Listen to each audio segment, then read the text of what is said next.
जय श्री राम दोस्तों, स्वागत है आप सभी का द कृष्णा क्लासेस में। तो जी हाँ दोस्तों, आप सभी के लिए अपडेट लेकर हम आए हैं जिसके लिए आप इंतज़ार कर रहे हैं, क्योंकि आपने जो जोश दिखाया था अपने कमेंट्स के माध्यम से, टेलीग्राम ग्रुप के माध्यम से, कि एक पल के लिए तो मुझे लगा था कि आज आयोग के बाहर बहुत भयंकर भीड़ होने वाली है और आयोग को, आप लोगों को संभालने के लिए पुलिस की आवश्यकता पड़ सकती है। क्योंकि हमने बहुत भयंकर बड़े बड़े युद्ध देखे इसमें, यूट्यूब में, अपने कमेंट्स में। पर जो सत्यता है, जो हम पहले से आइडिया लगाते हैं कि साइंस वाले, बायोलॉजी वाले कितना अपने हक के लिए आगे आते हैं, वो हमारे समक्ष तब आई जब हम स्वयं UK SSS पहुँचे। तो ये तो दोस्तों आप सभी का धन्यवाद। अब हम जो सच में धन्यवाद करने वाले हैं, वो धन्यवाद करने वाले उन छात्रों का जो कम से कम आए, जो अपने हक के लिए दो बातें ही सही लेकिन उन्होंने वहाँ पे आके रखी और अपने ज़ोरदार तरीके से रखी, जो आयोग के सामने रखी।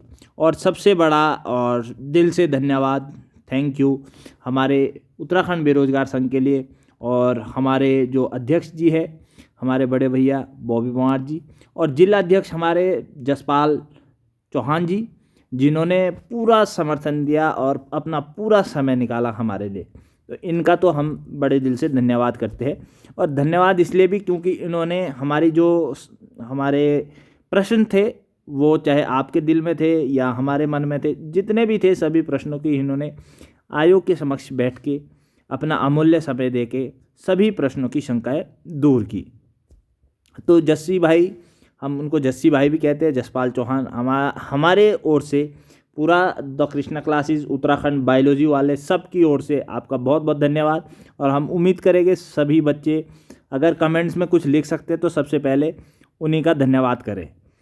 तो ये है दोस्तों अभी तक का अपडेट। अब बात करते हैं चीज़ें हुई क्या आयोग पे। अब उस पे आते हैं, उस पे चीज़ें पे हम एक एक चर्चा करते हैं। और आपके हमने जो पॉइंट थे, जो हमें पॉइंट आपके अच्छे लगे और जिन पे हमें लगा कि उस पे जाना चाहिए, बात करनी है, उन सभी पॉइंट पे आए।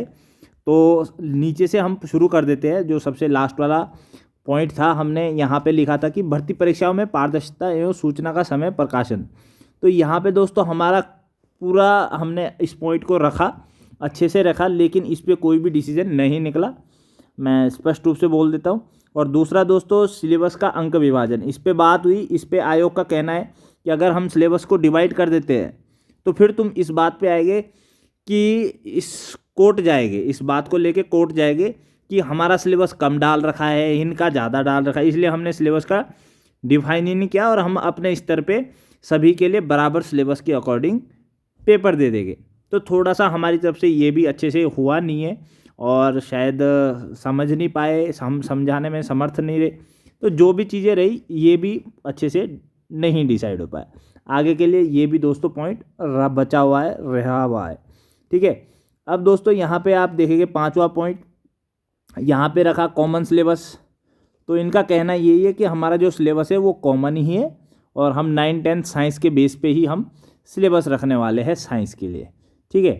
तो अब जो नेक्स्ट पॉइंट है फॉरेस्ट गार्ड भर्ती, तो फॉरेस्ट गार्ड भर्ती वाला इन्होंने स्पष्ट रूप से कह दिया था कि फॉरेस्ट गार्ड की जो भर्तियां है वो UK SSS से वापस जा चुकी है। मैं बता देता हूँ फिर से, फॉरेस्ट गार्ड की भर्ती UK SSS से वापस जा चुकी है। लेकिन हम इसमें अपडेट लेते रहेंगे दोस्तों, हम पूरे राज्य का हवाला देंगे कि फॉरेस्ट गार्ड के लिए साइंस ऐड होनी चाहिए, ठीक है। ऐसा नहीं है कि इसमें आप साइंस डालते ही नहीं हो, जबकि आयोग इससे संतुष्ट नहीं है। आयोग का कहना है इसके लिए जनरल पेपर रहेगा। एक कांस्टेबल के लिए साइंस की क्या आवश्यकता है। तो हमने कहा जो जनरल साइंस है वो सभी पढ़ते हैं, वो हर लेवल के पढ़ते हैं, लेकिन आयोग का इसमें रुख थोड़ा सा हमें ना की तरफ दिखा। लेकिन हम बता देते हैं, इस पे अगर हाई कोर्ट भी जाना पड़े इस चीज़ पे, ये एक जो साइंस वाले हैं उनके साथ गलत है। आप ना तो एलिजिबिलिटी चेंज करिए, आप कुछ मत चेंज करिए। आर्ट्स का बच्चा 10th तक साइंस पढ़ता है, बस साइंस ऐड कर दीजिए, बात ख़त्म। आप 30 नंबर का डालिए, आप 50 नंबर का डालिए, आप 70 नंबर का, कुछ तो डालिए साइंस, ठीक है। क्योंकि हिंदी पढ़ के उसने पेड़ पौधे नहीं बचाने। बच्चे को ये तक नहीं पता रहता कि चीड़ के लिए क्या बोलते हैं, चीड़ का जो बॉटनिकल नेम है वो क्या है।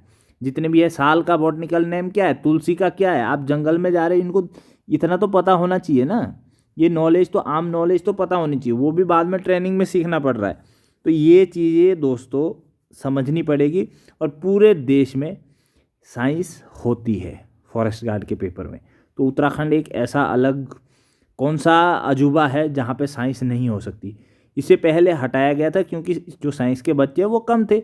अब तो साइंस के बच्चे बढ़ चुके हैं, अब तो साइंस डालिए। हम नहीं बोल रहे तुम क्राइटेरिया चेंज करो कि साइंस ही रखो, नहीं, साइंस को इसमें ऐड करना आवश्यक बन जाता है एक जनरल नॉलेज के बिहाफ पे।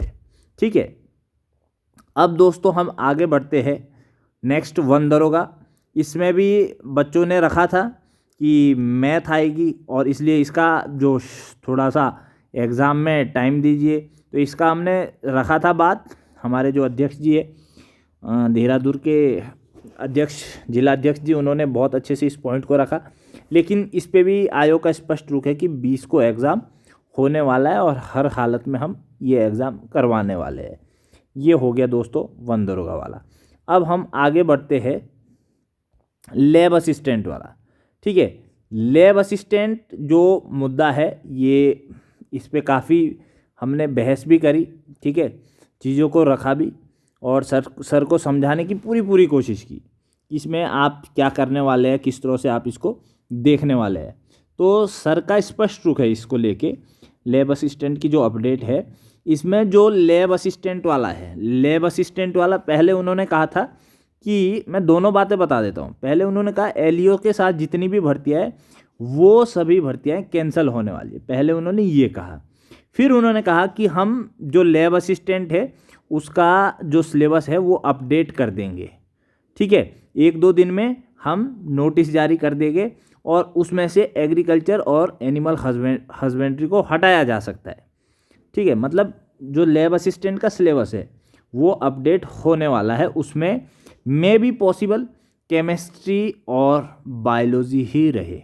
अब कितना अपडेट करते हैं वो उन पे डिपेंड करता है, क्योंकि हमने अपना मुद्दा अच्छे से रखा कि अगर आप केमिस्ट्री के लैब असिस्टेंट बन रहे हो तो आपको एग्रीकल्चर से करना क्या है।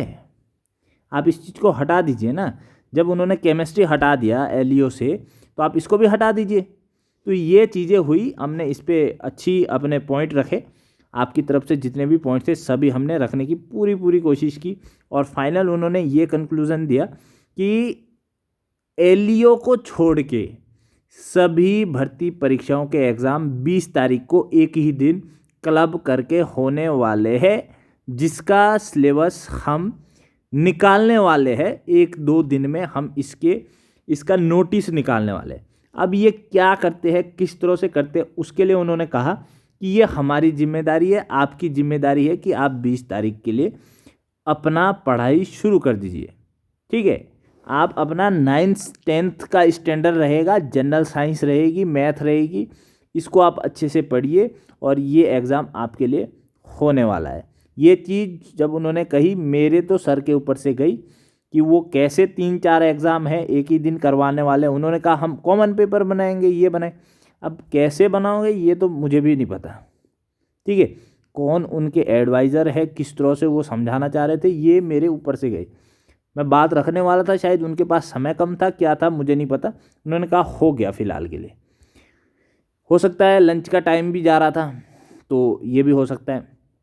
अब जो एलईओ है उस पर क्या हुआ, एलईओ से केमिस्ट्री हट चुकी है, जो कि मैंने पहले ही कहा था, और एलईओ की वैकेंसी फ़िलहाल के लिए रुक चुकी है। इसकी नई भर्ती आने वाली है, नई सिरे से इसकी वैकेंसी होगी और उन्होंने कहा ये मैं मई-जून से पहले तो नहीं निकालने वाला।